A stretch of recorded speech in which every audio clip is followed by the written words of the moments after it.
함께 기도하심으로 1월 7일 주일 엎드림 새벽 기도회를 시작하도록 하겠습니다. 사랑과 은혜가 풍성하신 아버지 하나님 감사합니다. 오늘도 우리를 깨워주시고 새 생명 주셔서 하루를 살게 하심에 감사를 드립니다. 하나님, 하나님의 은혜 없이는 단 한순간도 살 수 없는 저희들입니다.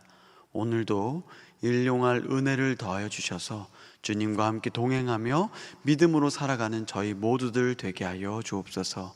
오늘의 말씀과 기도가 주님과 함께하는, 연합하는 그런 시간이 되기를 간절히 소망하오며 예수님의 이름으로 기도드립니다. 아멘. 이 시간 찬송가 287장 찬송하겠습니다.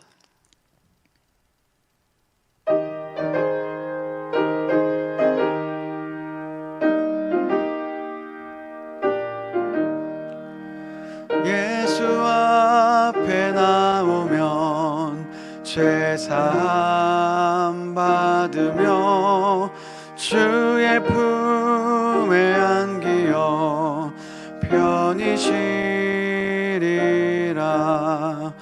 우리 주만 믿으면 모두 구원 얻으며 영생 복락면류관 확실히 받겠네.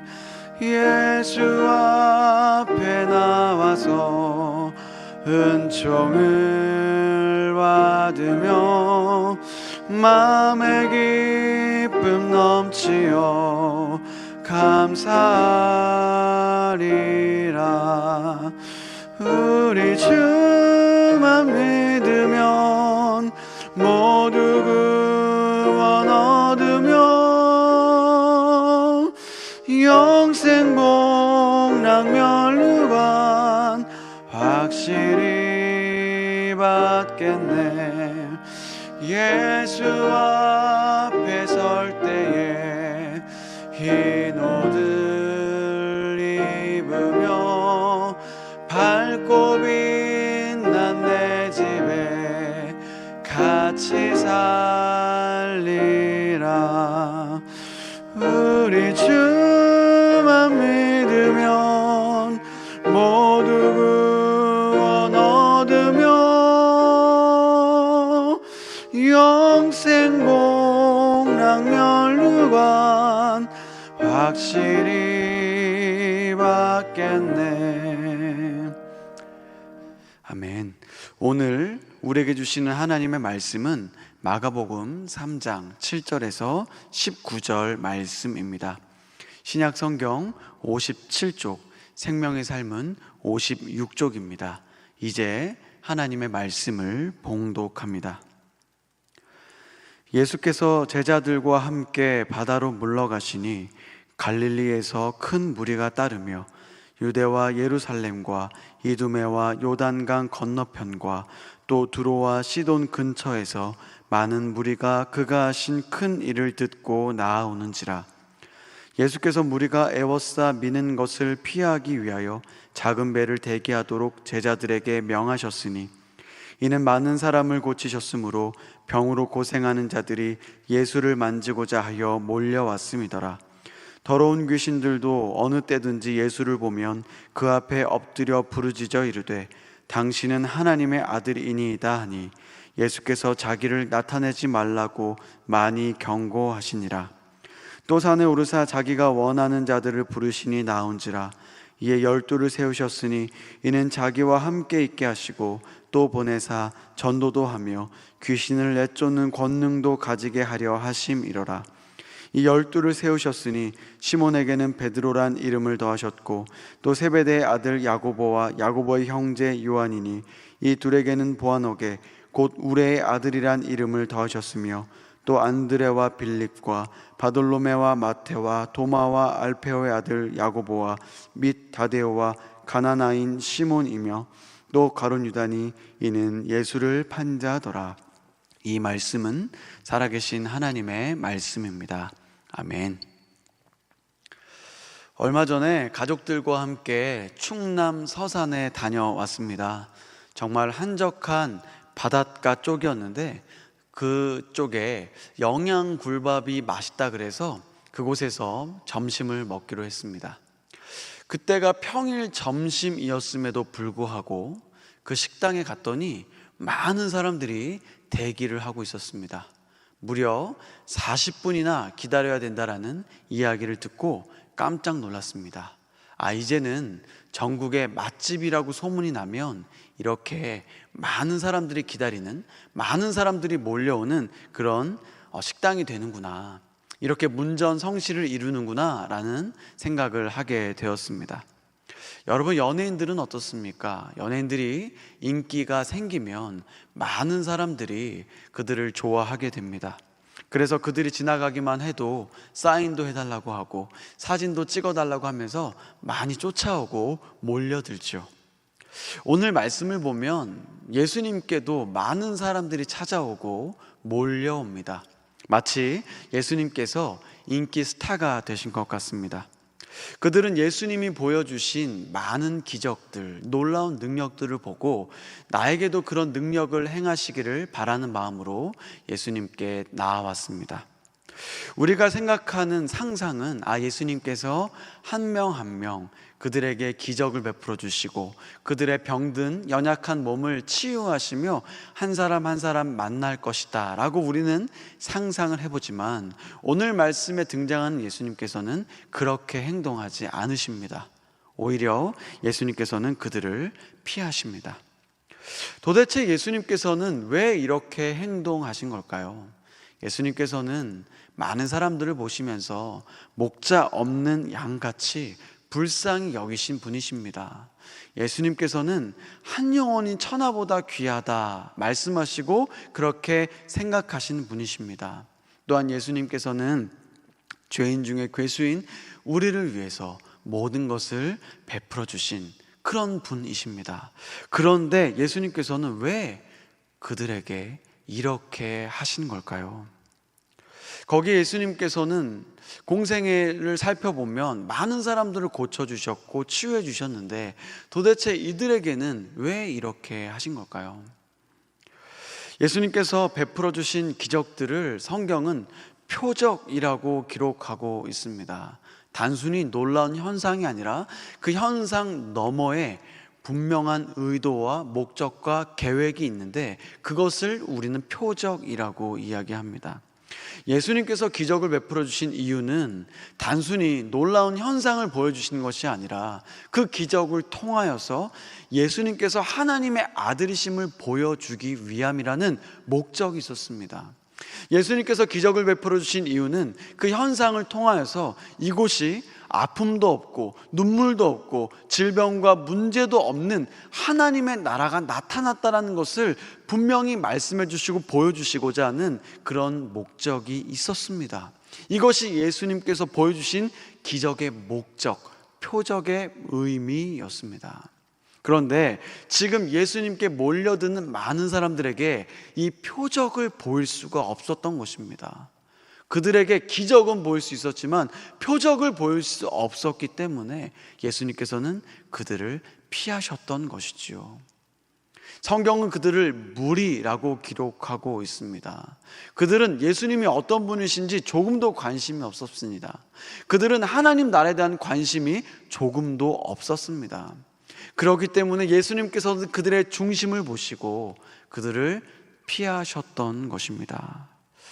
사랑하는 성도 여러분, 우리는 어떻습니까? 우리도 어쩌면 예수님과 나와의 관계보다는 예수님께서, 하나님께서 베풀어 주시는 기적, 은혜, 어떤 복, 평안, 건강, 치유, 이런 것들만 바라고 있는 것은 아닌가요? 만약 그렇다면 우리의 모습은 무리들과 별반 다르지 않을 것입니다. 그런데 무리를 피하신 예수님께서는 산에 오르셔서 12명의 제자를 부르십니다. 왜 예수님께서는 하필 산에 오르셨고 12명의 제자를 부르신 것일까요? 출애굽기 24장을 보면 하나님께서는 모세를 부르십니다. 그리고 모세를 부르셔서 시내산에서 언약을 갱신하시죠. 그들에게 언약을 주십니다. 그리고 12지파를 세우시고 그 12지파를 상징하는 기둥을 그 자리에서 세워주십니다. 지금 예수님께서는 그 하나님께서 모세와 세우셨던 언약을 다시 한번 갱신하고 계십니다. 그리고 12지파를 의미하는 그 12제자를 세우고 계신 것이죠. 예수님께 이 12제자는 너무나 중요한 존재였습니다. 여러분, 세상적으로 생각해 봤을 때 예수님께 몰려오는 수백 명, 수천 명의 사람들이 더 많은 사람들이었기 때문에 더 많은 영향을 가지고 있다고 생각할지 모르겠지만 예수님께는 그렇지 않았습니다. 예수님께는 12명의 제자가 더 소중했습니다. 그래서 예수님께서는 공생의 3년의 기간 동안 12명의 제자들에게 집중하셨습니다. 그렇다면 오늘 말씀을 통해서 예수님께서는 제자들에게 어떻게 말씀하셨고 어떻게 행동하셨고 제자들은 어떻게 반응했는가 우리가 한번 살펴보도록 하겠습니다. 첫 번째로 예수님께서는 제자들을 부르셨고 또 제자들은 예수님의 부르심에 응답했습니다. 오늘 말씀 13절 말씀입니다. 또 산에 오르사 자기가 원하는 자들을 부르시니 나아온지라. 아멘. 예수님께서는 먼저 부르셨습니다. 초청하셨습니다. 그리고 제자들은 그 부르심에 반응했습니다. 여러분, 이것이 시작입니다. 여러분, 제자들이 무언가 믿음이 대단한 사람, 뛰어난 신앙의 인물 이렇게 생각하시면 안 됩니다. 제자들은 예수님의 부르심에 응답한 사람들, 그들이 바로 제자인 것입니다. 주님의 부르심에 응답하고 반응하고 순종하는 것, 여러분, 이것이면 충분한 것이죠. 여러분, 이것이 바로 제자의 정체성입니다. 여러분, 제자라는 단어의 뜻은 부르셨다라는 뜻을 가지고 있습니다. 예수님께서 부르셨던 것이죠. 그리고 그 예수님의 부르심에 네, 주님, 제가 여기 있습니다. 제가 주님을 따르겠습니다 라고 반응했던 사람들이 바로 예수님의 제자인 것입니다. 한 어머니께서 자녀들에게 심부름을 시켰습니다. 얘야, 콩나물 좀 사다 줄래? 네, 엄마 다녀올게요. 이렇게 이야기는 했는데 정작 가지 않았습니다. 여러분, 이것은 부르심에 응답을 한 걸까요? 안 한 걸까요? 부르심에 응답을 한 게 아닙니다. 예수님께서는 지금도 우리를 초청하십니다. 예수님께서는 지금도 우리를 부르십니다. 그런데 응답하는 사람은 많지 않습니다. 말은 하지만 네 주님 제가 이렇게 살겠습니다 말은 하고 결단은 하지만 정말 삶으로 주님을 따르는 사람은 많지 않습니다. 소망하기는 삶으로 주님의 부르심에 응답하는 저와 여러분들 다 되시길 주님의 이름으로 축원합니다. 예수님은 부르셨고 제자들은 응답했습니다. 두 번째로 예수님께서는 제자들과 함께 있으셨습니다. 제자들은 예수님과 함께 살았습니다. 오늘 말씀 14절 말씀입니다.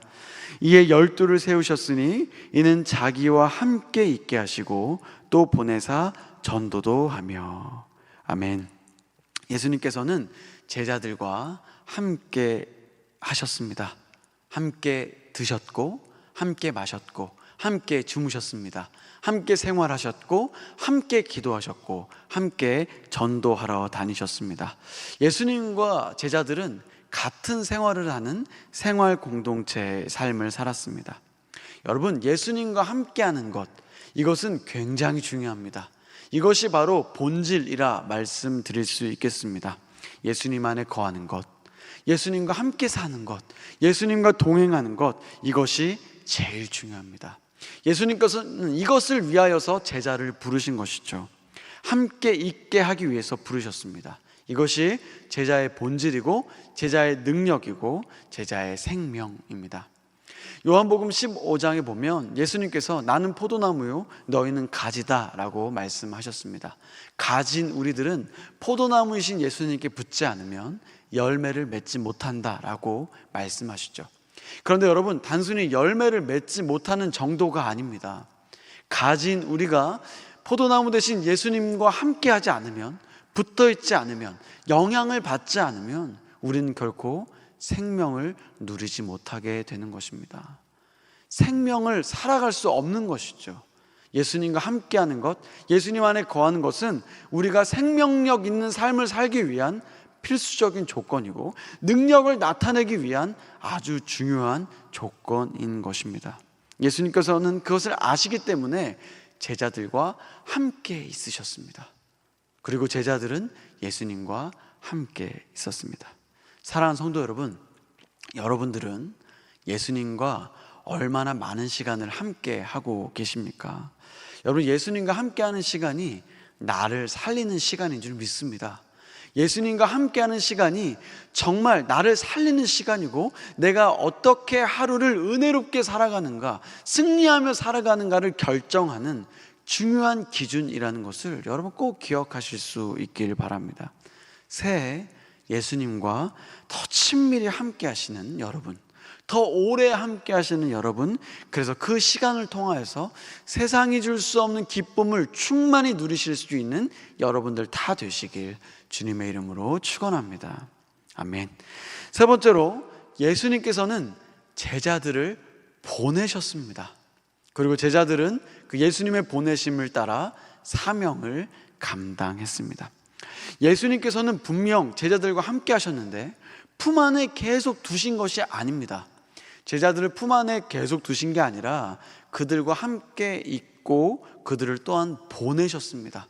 그들에게 사명을 주시면서 예수님이 하셨던 것처럼 제자들도 할 수 있도록, 그 사명 따라 살 수 있도록 그들을 보내셨습니다. 여러분, 제자라는 이름의 뜻은 부름받은 자라는 뜻을 가지고 있고요, 사도라는 이름의 뜻은, 단어의 뜻은 보냄받은 자라는 뜻을 가지고 있습니다. 지금 제자들은 부름을 받았고 사도로서 보냄을 받은 겁니다. 예수님께서는 그들에게 능력을 주시면서 그들에게 예수님처럼 살아갈 수 있도록, 작은 예수로 살아갈 수 있도록 그들을 지금 세상 한가운데로 보내고 계십니다. 예수님은 우리에게도 동일하게 말씀하십니다. 동일하게 우리를 보내십니다. 우리도 예수님과 함께 있는 시간이 제일 중요합니다.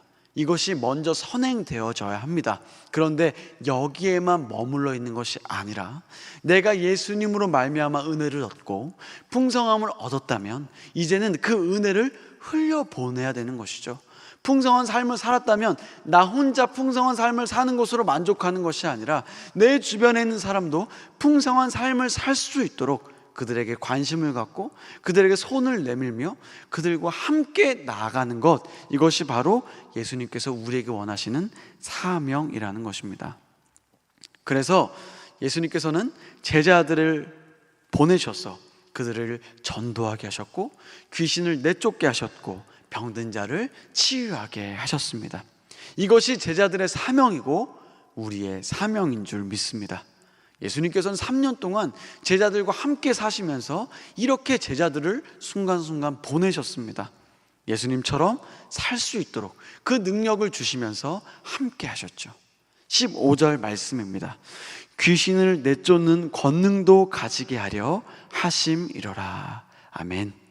예수님께서는 그냥 보내신 게 아닙니다.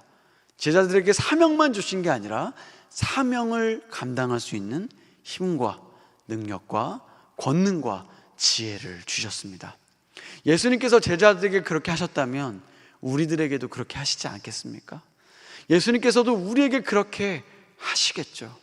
사랑하는 성도 여러분, 그것입니다. 우리가 주님과 함께하며 주님의 사명을 따라 우리가 보냄을 받아 살아갈 때 주님께서는 우리와 함께 하시는 주님의 능력을 보여주시고 내가 너와 함께 한다라는 것을 우리에게 깨닫게 하실 줄 믿습니다. 이것이 바로 제자의 모습입니다. 그런데 이런 말씀을 들으면 많은 분들이 이런 생각을 하십니다. 과연 내가 제자의 자격이 될까? 참 제자가 대단한 것 같고 위대한 것 같은데 과연 내가 제자의 삶을 살기에 너무 부족하고 이 말씀이 나와 너무 동떨어진 말씀으로 느껴지는데 과연 나는 제자가 맞는가? 이렇게 생각하시는 분들이 계시죠. 그런데 우리가 기억해야 될 것이 있습니다. 예수님께서 12 제자를 부르실 때 절대 세상적인 기준과 자격을 가지고 부르신 게 아니라는 겁니다. 우리가 잘 아는 것처럼 예수님의 제자 중에 마태는 어떤 사람이었습니까? 세리였습니다. 세리는 로마의 앞잡이였습니다. 또한 로마를 너무 싫어하고 또 로마를 위해서 로마에 대적하며 싸웠던 열심당원 시몬도 있죠. 거기에 베드로와 안드레는 평범한 어부였습니다. 거기에 야고보와 요한은 거친 성격의 소유자, 그렇기 때문에 울의 아들들이다 라는 별명을 받았던 그런 사람들이었죠. 그들은 결코 대단할 게 아무것도 없는 사람들이었습니다. 그저 평범한 다양한 삶을 살았던 사람들을 예수님께서 보내신 겁니다. 그런데 예수님께서는 그들의 믿음을 보셨죠. 그리고 그들에게 불러주셨을 때 응답했던 사람들을 함께 예수님은 제자로 살았던 것입니다. 지금 예수님께서는 세상적 기준으로 괜찮은 사람을 택하지 않으셨습니다. 성격 좋고 성품 좋고 칭찬받는 사람들을 부르신 것이 아닙니다. 그냥 예수님을 향한 믿음, 예수님을 향한 갈망함, 변화를 생각하는 그 마음, 그 한 가지만 보셨던 것입니다. 그런데 사실 그들의 믿음도 결코 온전하지 않았습니다.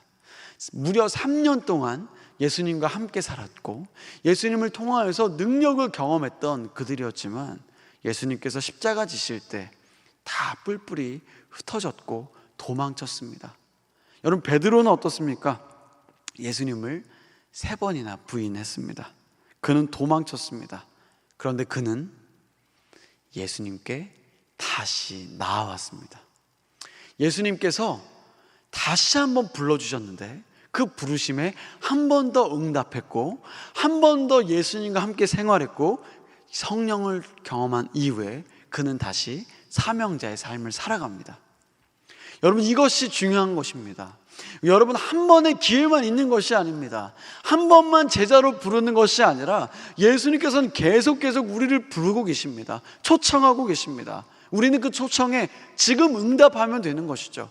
예수님의 초청에 응답하며 예수님과 함께 살며 주님께서 나의 마음을 뜨겁게 하는 그때 그 사명을 붙들고 살아가면 되는 것입니다. 여러분, 가룟 유다는 어떻습니까? 가룟 유다도 자신의 죄가 있음을 발견했습니다. 내가 큰 죄가 있구나, 내가 큰 죄를 지었구나라는 걸 깨달았습니다. 그런데 그는 예수님의 부르심에 응답하지 못했습니다. 예수님께 나아가지 못했습니다. 오히려 잘못된 판단과 결정을 하고 스스로 목숨을 끊는 잘못된 결정을 하게 되는 것이죠. 중요한 것은 지금 내가 주님의 부르심에 응답하고 있는가, 내가 지금 주님께 나아가고 있는가, 그래서 주님과 함께하고 있는가, 그래서 주님이 나에게 사명을 주실 때 주님 붙들고 사명자로 살아가는가. 여러분, 이것이 중요한 것입니다. 사랑하는 성도 여러분, 우리는 부족합니다. 우리는 연약합니다. 어느 누가 제가 주님의 제자로서 자격이 있습니다, 나에게 그런 믿음이 있습니다 라고 말할 수 있는 사람이 누가 있겠습니까? 저도 그렇게 이해하기 못하겠습니다. 하지만 주님께서는 여전히 우리를 오늘 다시 부르고 계시기에 저는 주님의 부르심에 응답할 것이고 주님과 함께 있고 싶고 주님이 주시는 그 마음 가지고 저는 살아갈 것입니다. 그렇기 때문에 저나 우리는 예수님의 제자입니다. 우리의 정체성은 예수님의 제자입니다. 그 정체성을 붙들고 주님과 함께 살아가며 주님의 사명을 온전히 이루어 드리는 우리 모두가 될 수 있길 예수님의 이름으로 축원합니다. 함께 기도하겠습니다. 사랑의 주님, 연약하고 부족한 우리들을 포기하지 않으시고 제자로 불러주심에 감사드립니다. 우리의 삶은 자격 없지만 한량없는 사랑으로 품어주시고 계속 은혜의 자리로 초청해 주셔서 감사합니다. 주님, 넘어져도 주님께 달려가겠습니다. 무너져도 주님께 나아가겠습니다. 주님과 함께하는 시간을 우선순위에 두고 주님과 함께 살겠습니다. 이제 주님의 사명을 나의 사명으로 이어받아 작은 예수로 살아가는 우리 모두가 되게 하여 주옵소서. 안산제일교회 모든 성도님들이 담장을 넘는 예수 그리스도의 제자가 되게 하시오, 우리 성도님들을 통해 도시의 영성이 새롭게 되게 하시고 가정 같은 교회, 교회 같은 가정으로 세워지게 하시며 날마다 천국잔치가 펼쳐지는 우리 안산제일교회 되게 하여 주옵소서. 존경하는 원로 목사님과 사모님, 언제 어디서나 지켜주시고 강건한 모습으로 하나님 나라 위에 귀하게 쓰임받게 하여 주옵소서. 사랑하는 담임 목사님, 언제나 동행하여 주시사 영육간에 곤비치 않도록 항상 충만케 하시며 안산제일의 양무리를 사랑으로 품고 바르게 인도하는 귀한 목자 되게 하여 주옵소서. 주님께 봉헌한 손길들이 있사오니 축복하시고 저들의 인생이 마르지 않는 샘처럼 풍성하게 하여 주옵소서. 오늘 하루 주님을 깊이 만나는 복된 주일 되길 간절히 소망하오며 예수님의 이름으로 기도드립니다. 아멘. 하늘에 계신 우리 아버지, 아버지의 이름을 거룩하게 하시며 아버지의 나라가 오게 하시며 아버지의 뜻이 하늘에서와 같이 땅에서도 이루어지게 하소서. 오늘 우리에게 일용할 양식을 주시고 우리가 우리에게 잘못한 사람을 용서하여 준 것 같이 우리 죄를 용서하여 주시고 우리를 시험에 빠지지 않게 하시고 악에서 구하소서. 나라와 권능과 영광이 영원히 아버지의 것입니다. 아멘. 계속 이어서 나라와 민족, 교회, 그리고 오늘 말씀을 붙들고 기도의 자리로 나아가도록 하겠습니다.